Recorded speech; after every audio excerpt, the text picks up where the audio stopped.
A female teen, was in hospital until a few days ago because of my heart. I was born with a heart condition and I got sick again a few weeks ago. I had surgery and now I'm recovering and already doing way better. While I was in the hospital, I had a fight with my mom and her husband, but mostly my mom, and I needed some perspective on whether I was wrong or not. Some background. My dad was in an accident when I was 6. He suffered terrible brain damage and was not the same person he used to be. He's not able to take care of himself. He needs a wheelchair and he had to learn to talk again, but that came slowly and after a lot of years. He's improved in recent years, but he's permanently disabled and he has a bunch of health problems that came from the accident. My mom and dad were married when the accident happened, but after dad was made permanently disabled, my mom divorced dad. He's taken care of by my uncle, his brother. Mom told me it was in our best interest to move on. My mom ended up marrying a guy named Jason. When she told me she was dating him, I called her a bunch of names and didn't take it well. I also didn't take the news of the divorce easily either. I was so angry. Mom told me it was better for us. So Jason moved in and they got married. Then we found out he had a preschool boy. He didn't know and she moved in. Then Mom and Jason had 2 kids together. One big issue I have is that my mom expected me to see Jason as my new dad, and she encouraged me to let dad go and rely on Jason instead. She tried to cut me off from dad, but the courts didn't like that, and even though he doesn't have custody where I live in his house, I get to see him several times a month per the courts. My mom thinks I would be healthier and better if I let Jason be my dad. Jason told me a few times about how much it offends him that I would rather have someone who can never be a dad to me again over him. I'm not very close to my stepsister or half-siblings either. I know none of this is their fault, but I don't spend much time at home, and I don't want to be around them because it means being around either Mom or Jason. So anyway, when I was in the hospital and they told me about the surgery, I called my uncle and asked if Dad could come and see me and be there for some of it. My mom didn't like that, and she told me she didn't want the other kids to see my dad because of the way he was. I told her they didn't have to see him, but I wanted to. My mom told me that that meant my siblings couldn't be there, and I told her I would rather have my dad than them there, that he's my dad. I told her I would pick Dad over her and Jason too.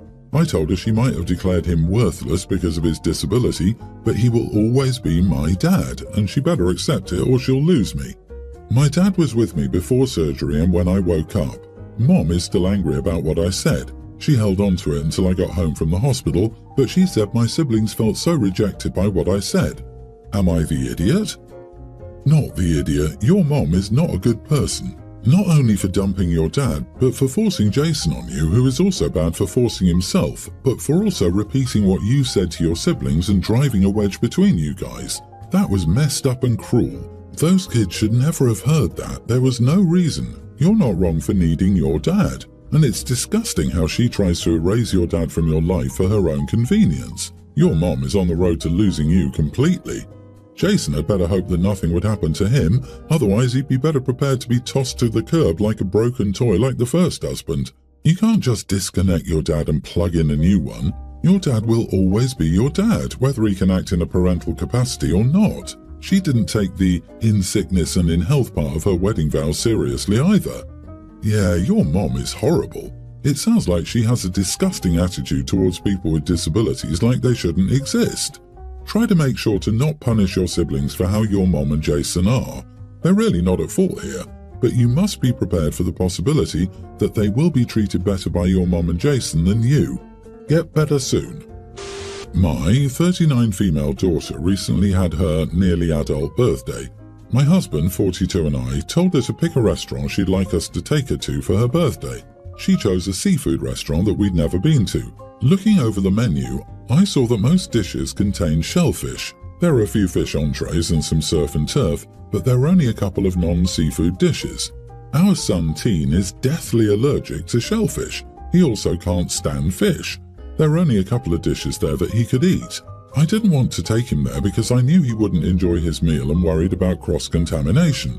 I told my daughter that this restaurant wouldn't work and that she'd have to pick a different one. My son said that he would be fine just staying home. We could use the money that we would have spent on his meal to order him a pizza instead. My husband also insisted that since it was our daughter's birthday, she should be able to choose the restaurant, that our son would be fine at home alone with pizza and video games. But here's the thing, we can only afford to occasionally go out as a family. When we splurge on a restaurant meal, I want both of our children there. I insisted and my daughter chose a different place and we had a lovely meal as a family. But she's still a little salty that she didn't have her first choice of restaurant. Most people I've asked say I'm wrong. But again, we can only afford to go out every so often. Is it so bad that I wanted to do it as a family? My daughter still had a nice birthday meal. You are the idiot. If you were going to put parameters on her choice, you should have told her that beforehand. You seem more hung up on the fact that your son wouldn't like the food than his allergy. Your son's preferences are irrelevant. This is your daughter's day. He seems to understand that, but you don't. I get that you want to have a family meal, but all you've done is tell your daughter that she's not worth individual celebration. This could have been an excellent opportunity for you and your husband to have personal time with your older teen, a rare opportunity. Instead, you squandered that, created unnecessary conflict, and possibly formed resentment between your daughter and her brother. The son clearly would have preferred a night alone with pizza and video games, so I highly doubt his sister will resent him. It's not about prioritizing the son over the daughter because the son was okay with staying home. It prioritized OP's own wants over what anybody else in the family wanted. Essentially, you decided what you wanted was more important than anyone else, and would you look at that, you got what you wanted because your word is law. Screw the birthday girl's choice, right? You made your daughter's birthday about your wants. Why even pretend she had a choice in where to go? You dangled the illusion of choice before her, then overruled her for what you wanted anyway. I, 38 female, third-wheeled with my best friend, 39 female, and her new boyfriend, 40, on New Year's Eve. We booked an Airbnb and I put the entire amount on my card since only I have an account. This was the first time I met him too, so I know little about him and have barely interacted with him. Let's call them Andy and Anna. Afterwards, she paid her third somewhat quickly. I did have to prompt after 2 weeks. She said she was going to get her boyfriend's share and then forward that to me. I said okay, but I honestly felt like the right thing would have been for her to give me both their portions and then get payment from him. I would have done that, and my boyfriend, who didn't join us, agreed. I found out later that he got upset with her because he's frugal and she made it sound like it would be a lot cheaper. She chose the place, then told me which one to book. Anyway, they had a fight, and then she said she was going to wait for things to cool down before broaching the subject of payment again. Once again, I'm annoyed because I felt like it should have been her responsibility to cover for him ASAP instead of putting me in this weird position where I had to wait for him to pay her and then for her to pay me. It's like playing telephone with money, and I'm just hanging in limbo. They've been fighting a lot, so the payment topic got quickly left in the dust. It's been 2 months, and they've both forgotten about it. I reached out to her on Sunday, early March, and she was shocked to realize that it still hadn't been paid. I believe her surprise because she can be forgetful. I don't think she's intentionally ducking me. She said she talked to him this week and I thanked her. But honestly, I'm angry because they're a unit and I think his share of the payment was her responsibility to me. At our age, this etiquette should be a given. She doesn't seem to realize I'm an outsider being put in an awkward position. Instead, her point of view seems to be that we're 3 individuals with equal social distance from each other, so once she paid her own share, she forgot about how much he owed me. This would have been understandable if I was also friends with her boyfriend, but I'm not. It's been 2 months. When I owe people money, I set a reminder and pay as soon as possible. If I can't pay immediately, I take it upon myself to reach out weekly to say I haven't forgotten. In this case, I had to chase her down. So it feels like she put the onus of remembering on me when it should have been hers to carry. Also, she should have paid both their shares. There are some things that I am trying to be understanding of. Work is toxic to her, and she's been having health issues with an upcoming surgery next month. Not major, but still scary. She's also been fighting with her boyfriend. I'm trying to give her grace, but I also think this isn't cool. Am I the idiot if I ask her to just pay me with her own money and then figure it out with him on her own time? Not the idiot for telling your friend that you need to be paid and at this point you don't care by whom, her or him. But you are the idiot because you should have gotten the funds before going on the trip or saying something that weekend. Hey guys, why don't we settle the final balance now? You rented an Airbnb for New Year's Eve. He's not paying back what he already used. Boyfriend is 40, not a teen. At 40, who thinks they must explain to other 40-year-old adults that they have to pay their share? He just doesn't want to pay. Just eat up the money lost and rethink this friendship. You're correct, OP may have to consider it gone. It sounds like he's either hoping Anna will pay or he's hoping that it's just forgotten about. and you end up paying for it. OP, their relationship is not your problem, so don't bother tiptoeing with her. Tell her to pay up. Where she gets it from is not your problem. If she refuses because she doesn't want to be the bad guy in their relationship, me, personally, I tell her to give me his number and I go after him and put some social pressure on him. Whatever. And if both relationships go up in flames over reneging over the deal, so be it.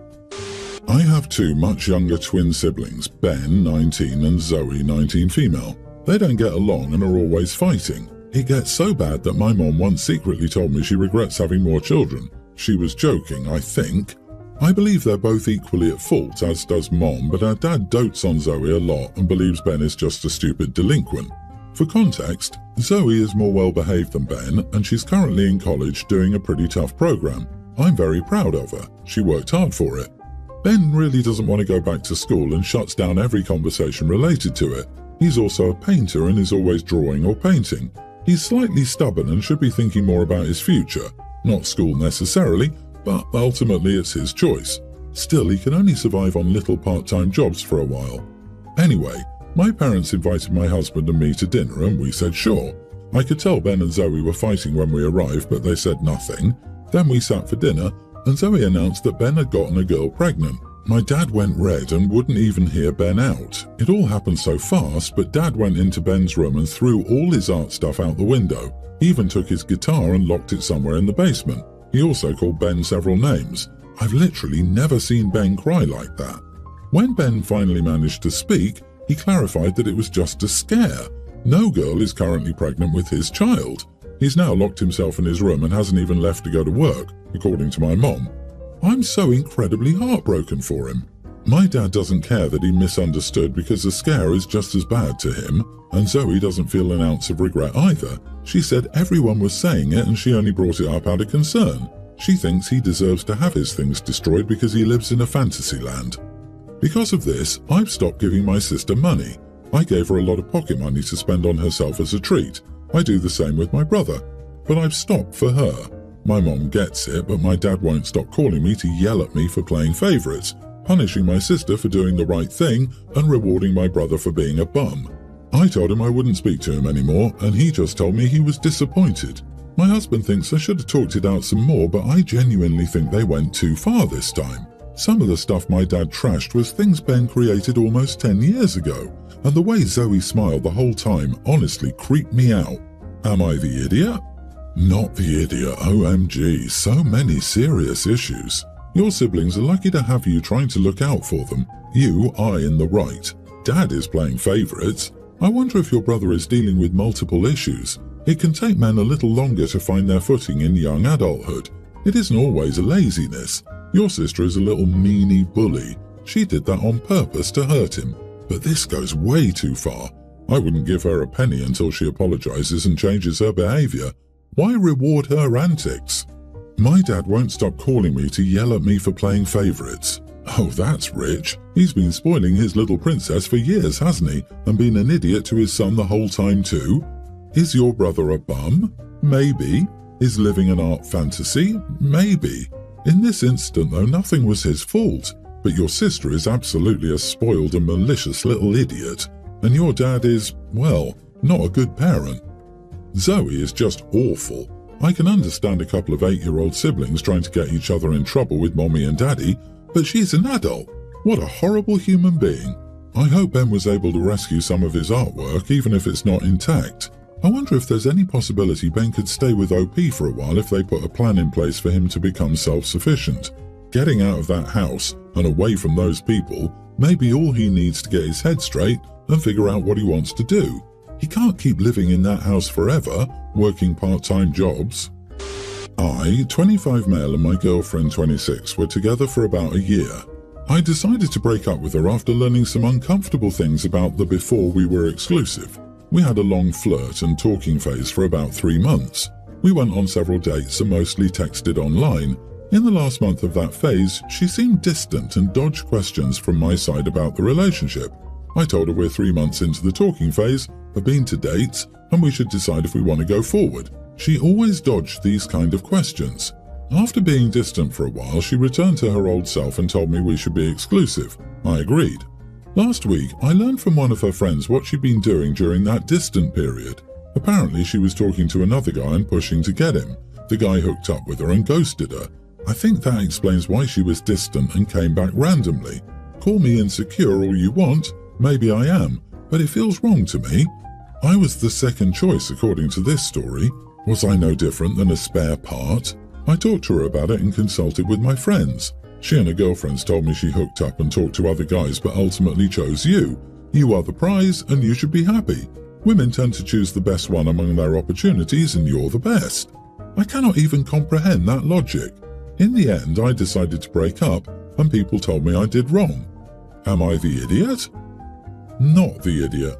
Would she be with you if the other guy hadn't ghosted her? I'm thinking no. Your girlfriend and female friends are full of it. She didn't choose you. The other guy ditched her, so there was no longer a choice.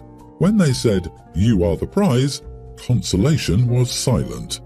This is why this long "we're not exclusive yet" thing that has become the norm invites problems.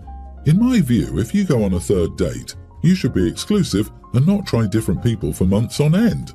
The same goes for "we're on a break." You break up or you don't. If we break up, I don't want to see your face anymore, although we can be amicable. An ex is an ex for a reason. Old-fashioned maybe, but whatever.